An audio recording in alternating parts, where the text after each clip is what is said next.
Hello friends, welcome to moms kitchen. আজ প্রায় 1.5 বছর পরে আবার এলাম এই মোমস কিচেন চ্যানেলে। তো আজকে বানাচ্ছি মাশরুমের পকোড়া।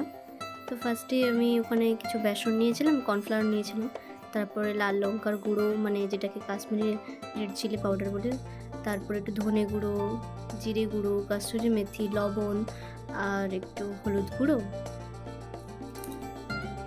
আর পরিমাণ মতো কিছুটা গোলমরিচের গুঁড়ো দিয়েছি। এগুলো দিয়ে ভালো করে আমি এটাকে মিশিয়ে নেব।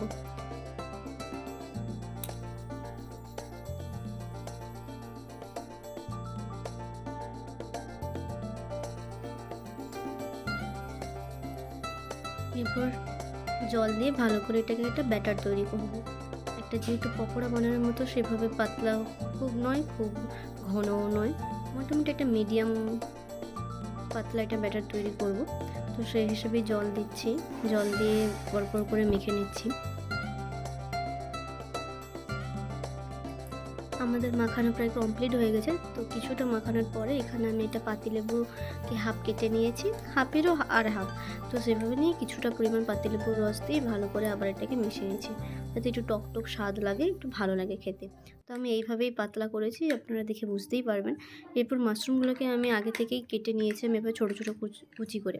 তো আপনারা যেভাবে পছন্দ করেন, একটু মোটাও করতে পারেন, আপনাদের নিজেদের মতামত। তো সেই হিসেবে আমি এখানে আমার মতে এইরকম করে কেটে ভালো করে পরিষ্কার জল দিয়ে ধুয়ে নিয়েছি।